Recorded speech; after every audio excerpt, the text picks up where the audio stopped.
exploring with Sarah. I had just woken up, made coffee, but I have to get my Boston butt put in the slow cooker. So I'm going to make a Ropa Vieja. Normally Ropa Vieja is, it means torn clothes, and it's made with meat. But since I got this for a really good deal, I'm going to make it with pork. So I'm going to go ahead and open it. It's beautiful, doesn't it? Yeah, it's 5.58 pounds, and it was only $1 a pound. Whole lot of meat there. Yeah. I already have plans of what we're going to do for all the other leftovers. We're going to have Ropa Vieja macaroni and cheese. That's about it, but there's others. Okay, so what I have right here, I have a whole can of tomato paste. This called for a tablespoon, but if you're anything like me, if I open tomato paste and I don't use it all then, it gets wasted. So we're just going to use it all. And I'm going to add garlic to that.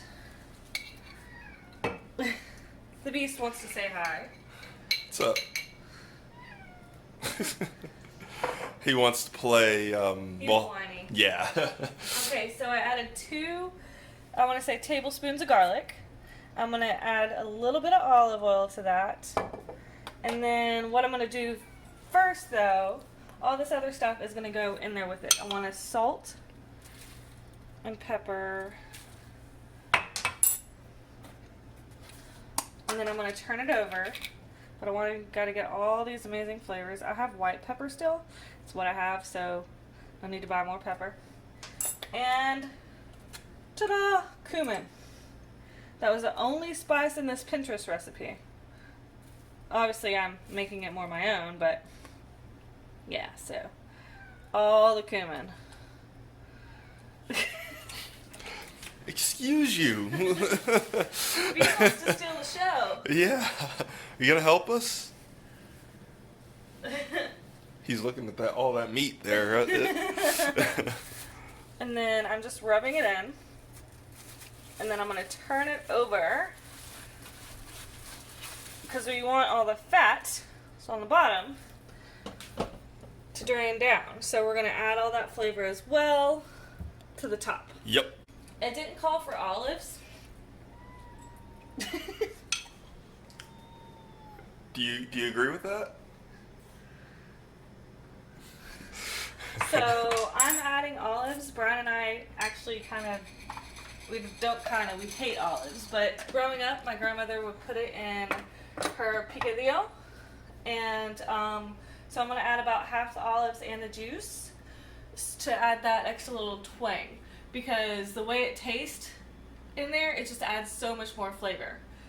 We're going to throw out the olives, but that's why I got the smallest jar for like $1 or something. Do you like olives? I like anything you give me. Okay, and now the cumin.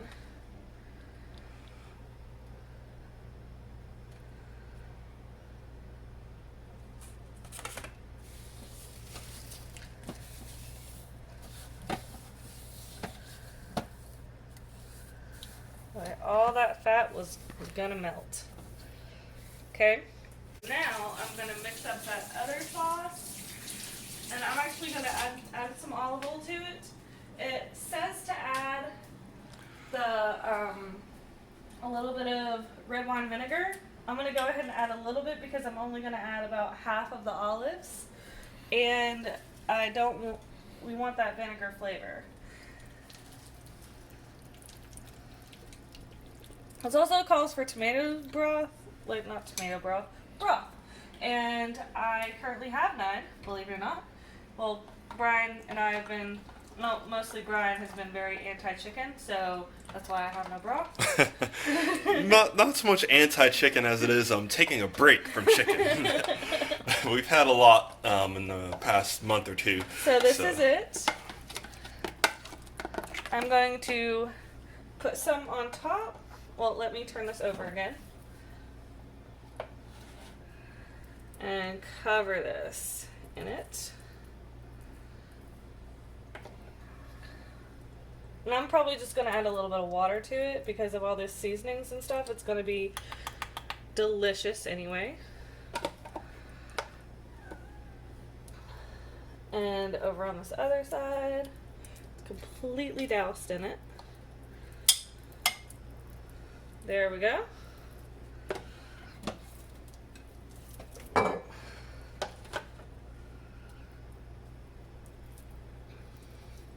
This is the first time I've ever made it. Actually, the first time Brian and I had Ropa Vieja. I never had it growing up, but we were at King's Dominion. Busch Gardens. Sorry, wrong. Busch Gardens. And they were having a food and wine festival. But when they have their food and wine festival, it's from all over the world. And so for Cuba, they had Ropa Vieja. And it was one of the best dishes we have ever tasted. So, get all that goodness on there. It looks real good there. Nice. Okay, so part of it being torn cloves, peppers. So I have a green bell pepper and a red bell pepper. And I'm just gonna, I thought that would add more color to it, and I'm just gonna stick it on top because I want it to also cook down. Ugh. I smelled it when I opened it, and I gagged. My dad can eat these like it's going out of style. I just never really learned to like them. I don't even like pickles either. There we go. There's the juice. So, I think that's it. Is there any other seasoning you think I need to add, babe? Some Cajun, Nope. some cayenne, Nope. some chipotle, Nope. you know. That was all it called for. Trying to think. Oh, no. Forgot one important thing. And I gotta add some water to it as well. Bay leaves. It called for bay leaves on top.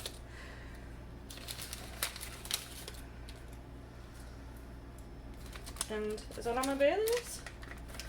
I have like 2 more, so I'm gonna go ahead and use them all.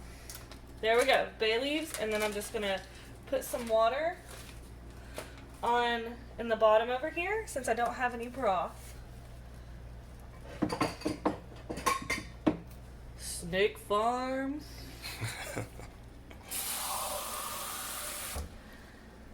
Just a little bit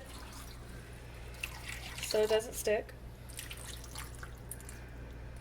And there we go. It smells really good. It smells Spanish. What do you think, babe? Looks great to me. Can't wait for dinner. Okay, so I'm gonna grab my lid.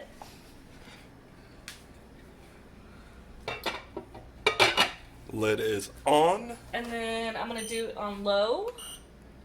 And it's 8, so I'm gonna do it for 12 hours. Well, not 12. I'll do it for like 9, 10 hours. All right, we'll see y'all at dinner time. With some black beans and rice. Yes. And this is the finished Ropa Vieja. It's huge. We have so much meat. We're going to be eating on this, probably freezing some of it, and then going back and eating some of it. But there's so much. I took off the big fat part of it. There's still a little bit. But look how pretty it looks with the olives and the peppers. Yeah, that is a beautiful, beautiful collection of meat and peppers and whatnot there. Olives. Yeah, and olives, yeah. So we are excited to eat, and I already made a plate. Of course, I gotta have some black beans and rice with the Ropa Vieja. Of course. Brian's not exactly excited about beans, but he'll eat some. Yeah, I like a little bit of beans. It's like has to be an accent or a finishing touch on the meal or whatever. I don't know, but it looks really good. About to dive in and have something to eat here. It does look very similar to the one that we had at Busch Gardens. Yes. Except it was beef. But hit that thumbs up, leave us a comment, hit that subscribe button. Thank you so much for watching. Yeah, thanks for watching, guys.